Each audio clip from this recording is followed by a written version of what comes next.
നമസ്തേ. 1921 മലബാർ കലാപത്തിൽ പൂർണ്ണമായി തകർക്കപ്പെട്ട 100 വർഷക്കാലം പൂജ മുടങ്ങി കാട് മൂടിക്കിടന്ന ക്ഷേത്രത്തെ നാട്ടുകാർ ചേർന്ന് കാട് വെട്ടിത്തെളിച്ച് വീണ്ടെടുത്തിരിക്കുകയാണ്. 2 തവണ ആക്രമിക്കപ്പെട്ട ക്ഷേത്രമാണ് തൈക്കാട് മഹാവിഷ്ണു ക്ഷേത്രം. ടിപ്പുവിന്റെ പടയോട്ടക്കാലത്ത് ക്ഷേത്രം അഗ്നിക്കിരയാകുകയും മലബാർ കലാപത്തിൽ ഭഗവാന്റെ വിഗ്രഹം വെട്ടിനുറുക്കുകയും ചെയ്യപ്പെട്ടിരുന്നു. മലപ്പുറം ജില്ലയിലെ രണ്ടത്താണി അച്ചിപ്ര ഗ്രാമത്തിലാണ് ഈ ക്ഷേത്രം സ്ഥിതി ചെയ്യുന്നത്. ക്ഷേത്രത്തിന് ഏകദേശം 3 ഏക്കറോളം ഭൂമിയാണ് ഉള്ളത്. അതിൽ കുളവും മണിക്കിണറും എല്ലാം ഉണ്ട്. 1.5 ഏക്കറോളം കാടാണ്.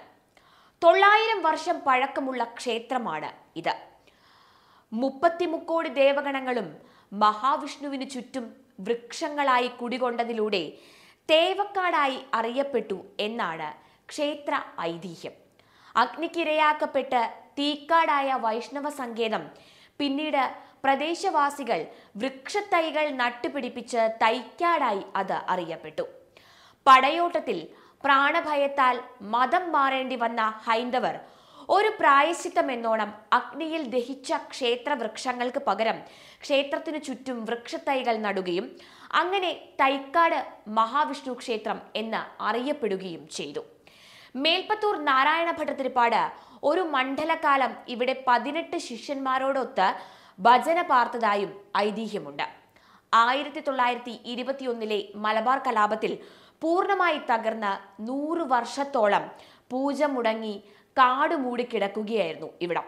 2021 നാട്ടുകാർ സഹകരിച്ച് കാട് വെട്ടിത്തെളിച്ച് ക്ഷേത്രം ഇപ്പോൾ വീണ്ടെടുത്തിരിക്കുന്നത്. അക്കാലത്ത് വെട്ടേറ്റ വിഗ്രഹത്തെ ബാലാലയത്തിലേക്ക് ഇപ്പോൾ മാറ്റിയിരിക്കുകയാണ്.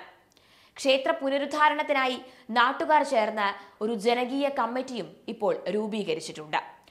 കൂലിപ്പണിക്കും മറ്റും പോകുന്ന സാധാരണക്കാരായ നാട്ടുകാർക്ക് ക്ഷേത്രപ്പണി പൂർത്തിയാക്കുക എന്നത് വളരെ ശ്രമകരമായ ഒന്ന് തന്നെയാണ്. അവരെല്ലാവരും ചേർന്ന് ക്ഷേത്രപ്പണി ഇത്രത്തോളം എത്തിച്ചിരിക്കുകയാണ്. ശ്രീലകത്തിന്റെ പണി ഏകദേശം പൂർത്തിയായി. ചുറ്റമ്പല നിർമ്മാണവും മറ്റു പ്രവർത്തനങ്ങളും മുന്നോട്ട് കൊണ്ടുപോകുന്നതിന് ഭക്തജനങ്ങളുടെ സഹായം കൂടിയേ തീരൂ. വളരെ കുറച്ച് ഹൈന്ദവർ മാത്രമേ അവിടെയുള്ളൂ. പുറത്തുനിന്ന് സഹായം ലഭിച്ചാലേ ക്ഷേത്രം സാധ്യമാകൂ. അതുകൊണ്ട് ക്ഷേത്രത്തിന്റെ പണി പൂർത്തിയാക്കുന്നതിന് വേണ്ടി സ്വകാര്യ ട്രസ്റ്റുകൾ, സംഘടനകൾ, വ്യക്തികൾ തുടങ്ങി എല്ലാവരും ഉദാരമായി ക്ഷേത്രത്തിനായി സംഭാവന ചെയ്യണം എന്ന് ജനകീയ കമ്മിറ്റി അംഗങ്ങൾ പറഞ്ഞു. ക്ഷേത്രത്തിന്റെ പുനരുദ്ധാരണത്തിന് വേണ്ട അക്കൗണ്ട് നമ്പറും ബന്ധപ്പെടേണ്ട നമ്പറും ഞങ്ങൾ സ്ക്രീനിൽ കൊടുത്തിട്ടുണ്ട്. ആ നമ്പറിൽ നിങ്ങൾക്ക് ബന്ധപ്പെടാവുന്നതാണ്. ക്ഷേത്രത്തിന്റെ പുനരുദ്ധാരണത്തിന്റെ ഭാഗമാകാം.